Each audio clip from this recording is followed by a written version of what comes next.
and the reputation of India and Indians has improved very, very significantly. So bringing in global sports, global media, I think will be very helpful, both for India and for the world to understand India much better, because everyone knows something is going on in India, but no one quite knows what is going on. And I completely agree with you that bringing such kind of global events, global sports, giving them exposure to India, and also a lot of our people exposure to these kind of sports, because unfortunately the exposure is limited to very few people. And most of the time people end up going to Abu Dhabi or to Singapore or to Doha to experience the sport. So I think there is a lot of potential for our country to demonstrate what we can do in terms of not just infrastructure, but the hospitality, the infrastructure. How do we expose our culture to the global stage? I think this is something which we would like to. That's what my vision is, that when we bring Formula One into India, that's what we need to expose to. It's not just about doing one race and for 3 days, but it's basically how do you showcase the heritage of India and build the entire ecosystem around it. Exactly. Yeah. So I'm staying on you for a little bit longer, and I said, since we don't really get to see you much, so it'll be a good occasion to catch hold of you right now. I understand when you started going to Mundra Port, you used to travel by train, not with any of the aircrafts that your father already owned at that time. Was that deliberate? Was that for a specific reason?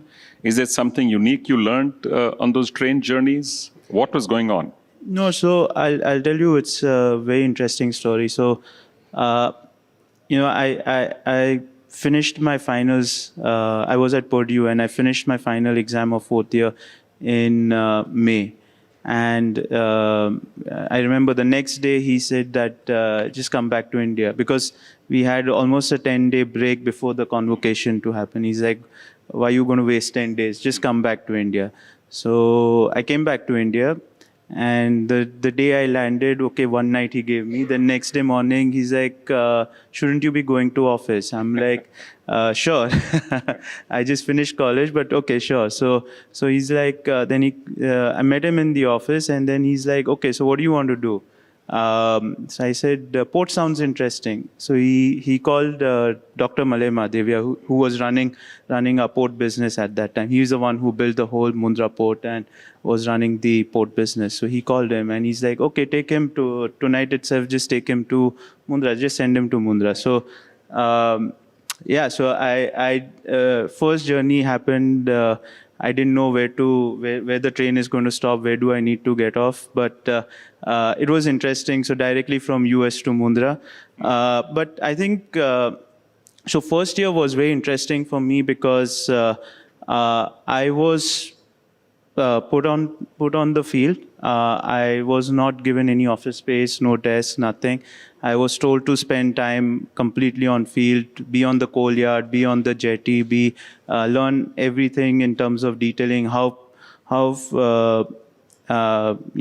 people are feeling over there, how do they manage on ground level. I think that whole 1 year gave me a lot of exposure in terms of what are the pain points of people on the ground? How do contractors? How do they operate? Where are the loopholes that they exploit in those things? So I think that was a very grounded journey for me, and something which has given me a strong foundation when I look back from an operations perspective. And honestly, at that time. Dad had given a very strict instruction. You treat him like a normal employee, not to be given any special privileges. So that's where I had to do what any new fresher would join the business. I had to go through. Good. So your wife is from the leading legal family of the country, and I understand she also looks after the Gujarat office of Cyril Amarchand Mangaldas. So is that helpful for you in any way in understanding structuring, understanding process in the businesses that you do? Do you actually have conversations at home about the implications of what you do or what you don't do? No, so I think she's right over there. But no, I think so. The way I would put it is, we work very closely, and as an entrepreneur, as a family business, you generally are very aggressive when you want to grow, when you want to close the deals. And so it's always good to have a family member who is telling, at least showing you where the risk parameters are, and then you take an informed call. But it has worked very nicely for us, because more than anything, we have a shared vision, shared values in terms of how we should be operating, how we should look at how the business should be growing, and that understanding has helped us, grow even stronger. So the Adani build-out not just looks fast, it is almost unbelievable, the pace at which you are growing right now. So what are your big concerns? As you grow rapidly, there are always obviously some challenges and some risks.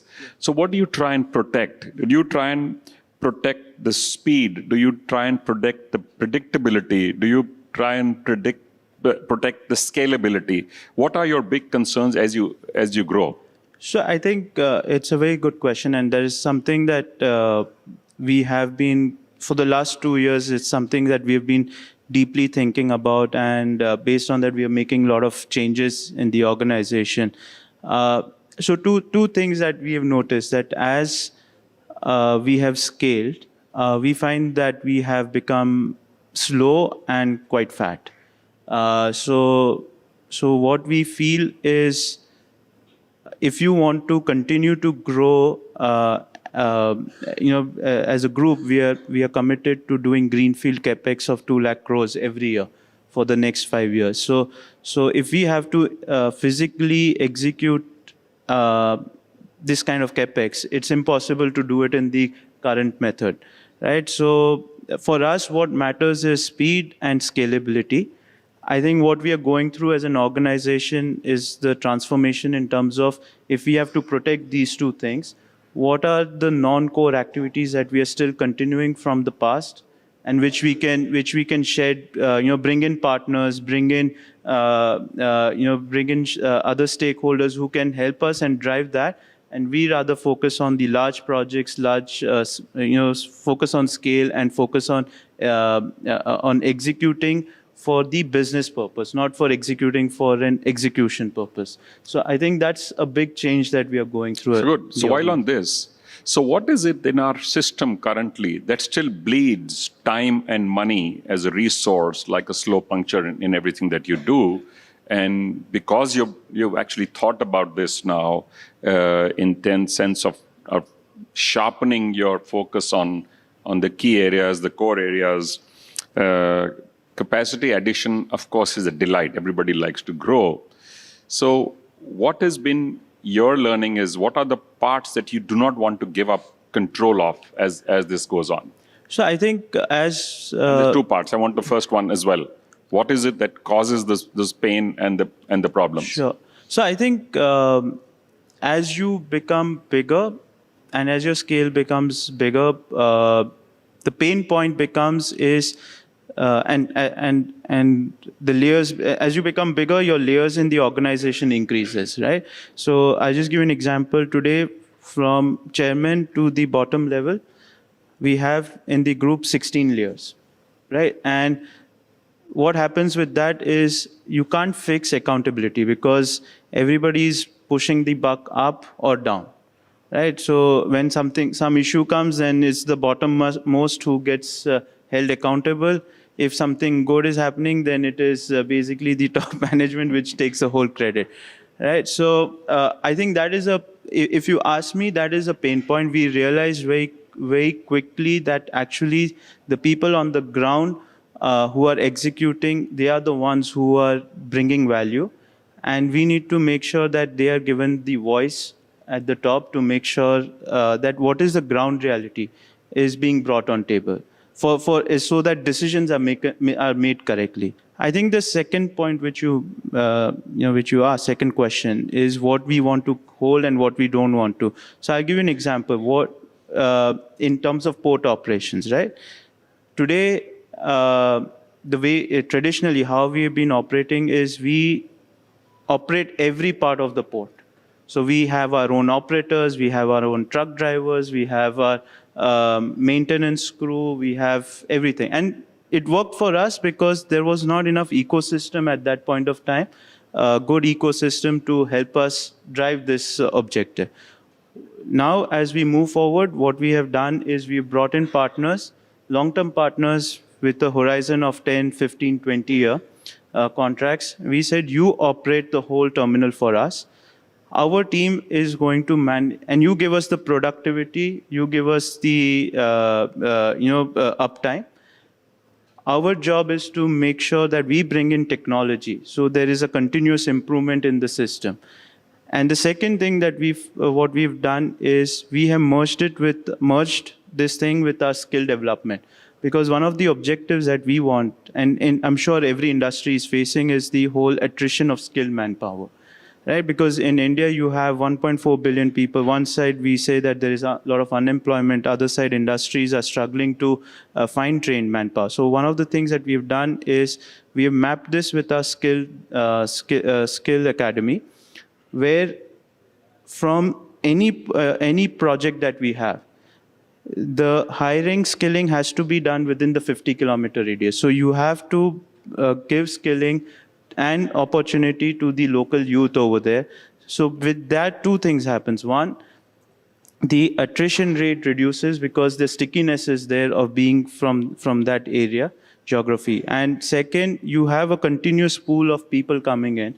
So it helps you to reduce the risk that even the contractor or a partner would face. So this is something that we are going through, where not just in operations, but even in projects, where we are going through, where we are booking capacities, giving them 5-year contracts to book capacity, so that we are able to execute the project in the timeline which we have committed to our customers. It's a wonderful approach. Let's talk a little bit about technology. We are actually sitting in the middle of the largest AI summit India has ever hosted. We have CEOs and experts from around the globe here. How do you see the impact of technology on your organizations, on the country as a whole, and on work, just on work? What do you think is likely to happen in the next 5 to 10 years? And how are you preparing yourselves to adopt technology rather than get bowled over by technology? So I think this goes without saying that any organization which does not adopt to AI, honestly, 10 years down the line, they will not survive. And AI, I don't mean in one format, I think across the board. So the way I see it is, AI is not going to replace human being, but I think it's just going to make us more efficient. So for a work which we needed, let's say 5 people or 4 people, maybe you just need 1 person right now to do that. And that's what, so with that, I personally believe that it will allow us to scale up much faster, industry. Let me interrupt for a moment. So there is no doubt AI is going to be, if used well as a tool, going to be a phenomenal multiplier in what you can do.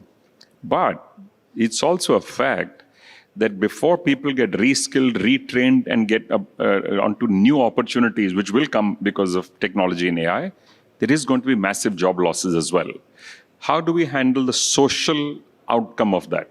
So I personally feel that is a responsibility of any organization, especially large organization, that how do we retrain our people? Because without that, I agree with you, it is going to create a lot of social pressure. It means you are going to have job losses. But as a as a responsible corporate, because AI is not going to happen that today you switch on and tomorrow say it will start, right? It is a journey, even for an organization, a 2-year journey where you implement the tools, where you get the organization used to it, the change management. And one of the biggest part of the change management is how do you retrain your manpower. I do believe that it's not possible that 100% of them are going to get retrained. But yes, if we are able to achieve 50-60% of it, it will be very good. I think the second thing that will hamper is the new job creation, because as the country grows, and with AI your efficiency comes in. Everybody, when they do your 5-year plan, we are going to go from here, from X to Y, and that's why we need manpower from X to Y. With AI, it's going to remain at X. So that's where the problem will happen. But that's also an opportunity in terms of how do we bring in more industries, and the faster we scale manufacturing, the better it is for country. Yeah. Karan Adani, thank you very much. Thank you. Thank you.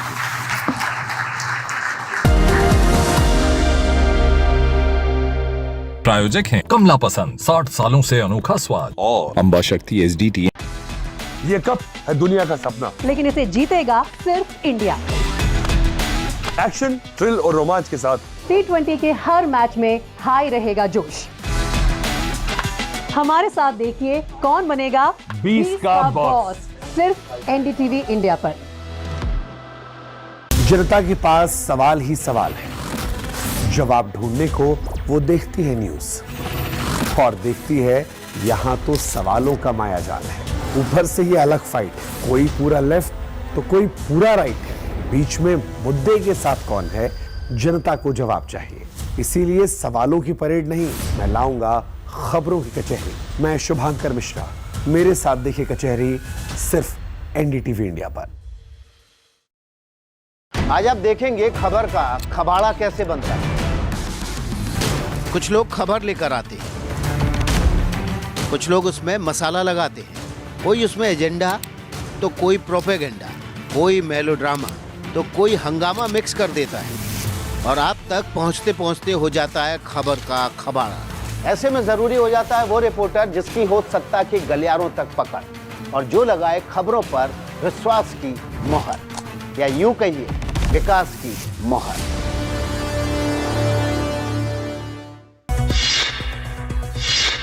Rajasthan के अलवर में पटाखा factory में आग का मामला, मुख्य आरोपी हुआ गिरफ्तार। हादसे में 7 मजदूरों की हुई थी मौत। सूरत के लिंबायत में निर्माणाधीन मकान से नीचे गिरी मां और बेटी, दोनों की हालत स्थिर। पूरी घटना सीसीटीवी में रिकॉर्ड। जयपुर में नकाबपोश बदमाशों का उपद्रव, ढाबे पर अचानक 4 से 5 लोगों ने हमला बोला, लाठी डंडों से की तोड़फोड़। अज्ञात बदमाशों की तलाश में जुटी पुलिस, घटना सीसीटीवी में कैद। पंजाब के तरन तारण में दिन दहाड़े गोलीबारी से हड़कंप, विवाहिता के सिर में मारी गोली, आरोपी की तलाश में जुटी पुलिस। कुछ महीने पहले हुई थी पीड़िता की शादी। यूपी के बदायूं में 3 मुस्लिमों के साथ मारपीट, टोपी उतरवाने का भी लगा है आरोप। इस घटना के 2 वीडियो काफी वायरल हुए थे। आरोपी गिरफ्तार, पुलिस ने FIR दर्ज कर जांच की शुरू। भोपाल में चलती कार की छत पर चढ़कर युवक ने बनाई रील, वीडियो वायरल होने के बाद पुलिस ने जब्त की कार। ट्रैफिक पुलिस ने युवक को गिरफ्तार किया। सूरत के सरकारी स्कूल में बच्चों से झाड़ू लगवाने का वीडियो वायरल, शिक्षक प्रदीप और राकेश पर लगे गंभीर आरोप। जांच के बाद दोषियों पर सख्त कार्रवाई के भी आदेश। प्रधानमंत्री मोदी मेरठ को देंगे बड़ी सौगात, मेरठ मेट्रो और नमो भारत का करेंगे उद्घाटन। 3 कोच की होगी ट्रेन, 700 से अधिक यात्री कर सकेंगे सफर। AI समिट में प्रदर्शन पर दिल्ली CM रेखा गुप्ता का हमला, कहा राहुल गांधी की सोच देश विरोधी है। AI समिट में हंगामे को अखिलेश यादव ने बताया गलत, कहा विदेशी डेलीगेट्स के सामने होता है देश का अपमान। नितिन नवीन ने राहुल गांधी और कांग्रेस को कहा बेशर्म, बोले राहुल गांधी की सोच भारत विरोधी है। नागपुर के अशोक चौक पर कांग्रेस कार्यकर्ताओं का अर्धनग्न आंदोलन, प्रदर्शनकारियों ने केंद्र सरकार के खिलाफ बैनर और नारे लगाए।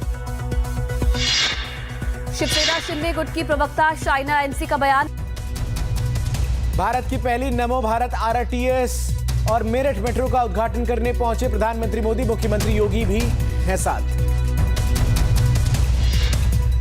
स्वामी अविमुक्तेश्वरानंद पर लटकी गिरफ्तारी की तलवार, बच्चों से यौन शोषण के मामले में दर्ज हुई एफआईआर। आशुतोष ब्रह्मचारी की याचिका पर प्रयागराज कोर्ट का आदेश। अविमुक्तेश्वरानंद ने कहा, साजिश के तहत एक हिस्ट्री शीटर ने लगाया आरोप।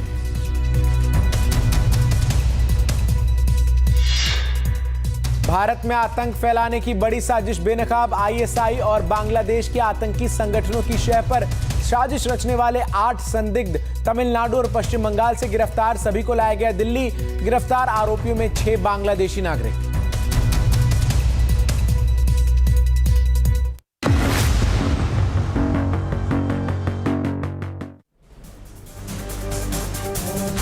बहुत स्वागत है आपका एनडीटीवी इंडिया पर। आपके साथ मैं हूं चंदन भारद्वाज और प्रधानमंत्री नरेंद्र मोदी ने रैपिड रेल को हरी झंडी दिखा दी है। आपको बता दें, रैपिड रेल का प्रधानमंत्री ने उद्घाटन कर दिया है। प्रधानमंत्री मेरठ पहुंचे हैं और ये तस्वीरें इस वक्त आपके स्क्रीन पर उत्तर प्रदेश के मुख्यमंत्री योगी आदित्यनाथ भी आपको नजर आ रहे हैं, साथ ही उप मुख्यमंत्री ब्रजेश पाठक, उत्तर प्रदेश बीजेपी अध्यक्ष और पंकज चौधरी भी आपको यहां पर नजर आ रहे हैं। और प्रधानमंत्री नरेंद्र मोदी किस तरीके से ये जो पूरा मेरठ मेट्रो और रैपिड रेल जो है इसका कार्य हुआ है, इसको लेकर वहां एक प्रदर्शनी भी लगाई गई है, इसको प्रधानमंत्री भी इस वक्त देख रहे हैं, इसका अवलोकन कर रहे हैं। तो ये तस्वीरें इस वक्त आपके स्क्रीन पर सीधा उत्तर प्रदेश की राजधानी में, माफ कीजिएगा, ये तस्वीरें आपके सामने मेरठ से हैं और मेरठ में प्रधानमंत्री जो है वो इस वक्त पहुंचे हुए हैं। रैपिड रेल से दिल्ली से मेरठ की 82.15 किलोमीटर की दूरी सिर्फ 55 मिनट में अब पूरी हो जाएगी इसके उद्घाटन के साथ ही। और ये देखिए, हरी झंडी जब प्रधानमंत्री नरेंद्र मोदी ने दिखाई, उसके बाद किस तरीके से जो रैपिड रेल है वो स्टेशन से रवाना हुई है। और आपको बता दें कि ट्रेन मेरठ मोदीपुरम से शुरू होगी और दिल्ली के सराय काले खां तक जाएगी और 13 स्टेशनों से होकर गुजरेगी। पूरे सफर में 2 स्टेशन अंडरग्राउंड होंगे, जबकि बाकी का सफर एलिवेटेड होगा। ट्रेन 160 किलोमीटर प्रति घंटा की रफ्तार से चलेगी और 48 मिनट में मेरठ साउथ से सराय काले खां पहुंचेगी। एक तरीके से इसे भारत की मिनी बुलेट ट्रेन भी कहा जा रहा है। और प्रधानमंत्री ने हरी झंडी दिखाकर इसको जब रवाना किया, उस दौरान की ये तस्वीरें आपके स्क्रीन पर। आपको बता दें कि इस परियोजना की जो कुल लंबाई है वो 743 किलोमीटर की हो गई है। परियोजना पर दिल्ली मेट्रो और आरटीएस नेटवर्क की कुल लंबाई इसके साथ ही 743 किलोमीटर हो गई, यानी दिल्ली मेट्रो और आरटीएस को मिला दे तो 700 किलोमीटर से ऊपर का जो रैपिड रेल और मेट्रो नेटवर्क है वो दिल्ली एनसीआर में है। ये London cross rail, Hong Kong MTR और पेरिस आरटीआर की लंबाई से अधिक है। 82 किलोमीटर की कुल लंबाई, 68.3 किलोमीटर का एलिवेटेड हिस्सा, 68 किलोमीटर यूपी में ट्रेन का रनिंग रूट और 14 किलोमीटर दिल्ली में ट्रेन का रनिंग रूट है। सीधा हमारे सहयोगी पल्लव का रुख करते हैं, जो इस वक्त तमाम जानकारी के साथ हमारे साथ मेरठ से जुड़ रहे हैं। पल्लव, प्रधानमंत्री ने हरी झंडी दिखा दी है, इसके बाद अब प्रधानमंत्री एक भव्य जनसभा को संबोधित करने के लिए भी पहुंचेंगे।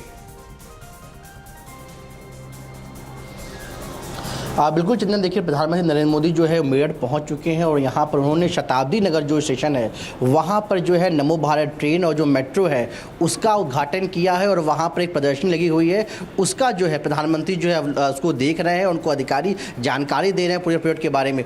उसके बाद प्रधानमंत्री जो है जो मेरठ मेट्रो है उसमें जो है सफ़र करेंगे और मेरठ मेट्रो जो शताब्दी नगर से वो प्रधानमंत्री जहाँ पर मैं खड़ा हूँ ये मेरठ साउथ का जो है ये मेट्रो स्टेशन है और सुरक्षा कारणों से जो है ऊपर चाकचौंध व्यवस्था है और यहां पर प्रधानमंत्री मोदी उस मेट्रो से सफर करते हुए आएंगे। आप अगर तस्वीरों को ये दिखाएं तो देखिए पूरी सुरक्षा व्यवस्था जो है सड़कों पर पूरी जो जवान यूपी पुलिस की वो तैनात है और प्रधानमंत्री यहीं मेट्रो से उतरेंगे और यहां से सड़क मार्ग के जरिए प्रधानमंत्री मोदी सीधे यहां से 5 मिनट की दूरी पर मोहिउद्दीन नगर है वहां पर जाएंगे, जहां पर एक विशाल जनसभा को प्रधानमंत्री मोदी संबोधित करेंगे। लेकिन ये अपने आप में एक बड़ी उपलब्धि है यूपी के लिए कि यहाँ पर जो है एक रैपिड रेल के साथ जो है एक मेट्रो की शुरुआत होने जा रही है और लगभग ये 7वां जिला हो जाएगा जो है यूपी का जहां पे मेट्रो की शुरुआत होगी। और अपने आप में इसके पूरे प्रोजेक्ट का जो शुरू हुआ है लगभग जो 82 किलोमीटर का जो पूरा कॉरिडोर है उसके शुरू होने से जो है दिल्ली और मेरठ की जो दूरी थी वो अब मिनटों में जो है चंदन पूरी होगी। आपको याद होगा कि पहले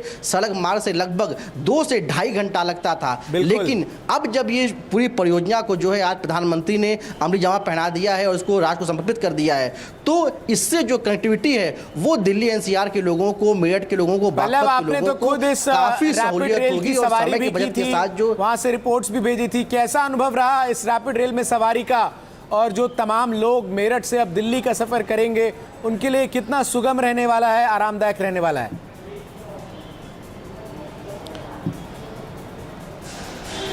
एक बार अपना सवाल रिपीट करें चंदन। मतलब आपने इस रैपिड रेल की खुद सवारी भी की है। एक बार अपना सवाल रिपीट करें चंदन। जी जी जी, आप तक आवाज पहुंच रही है पल्लव? एक बार अपना सवाल रिपीट करें। पल्लव, आप तक मेरी अगर आवाज पहुंच रही है, आपने इस रैपिड रेल की सवारी भी की है, कैसा अनुभव रहा और तमाम लोगों के लिए? मेरी आवाज आपको मिली? पल्लव से दोबारा संपर्क करने की कोशिश करेंगे, संपर्क जो है वो भी टूट गया है। लेकिन ये तस्वीरें देखिए प्रधानमंत्री नरेंद्र मोदी उस प्रदर्शनी का अवलोकन करते हुए जिसपे इस रैपिड रेल को किस तरीके से बनाया गया है और उस पूरे टाइमलाइन को वहां पर दर्शाया गया है। अब प्रधानमंत्री, जैसा कि हमारे सहयोगी पल्लव ने जानकारी दी, प्रधानमंत्री ने ट्रेन को हरी झंडी दिखाने के पश्चात अब यहां से वो इसी रैपिड रेल की सवारी करते हुए मेरठ के शताब्दी नगर स्टेशन से मेरठ साउथ स्टेशन तक जाएंगे। इसमें 7 से 10 मिनट तक का वक्त लगेगा। अहम यह है कि प्रधानमंत्री रैपिड रेल में स्कूली बच्चों के साथ सफर करेंगे और उसके बाद प्रधानमंत्री जनसभा स्थल पर पहुंचेंगे।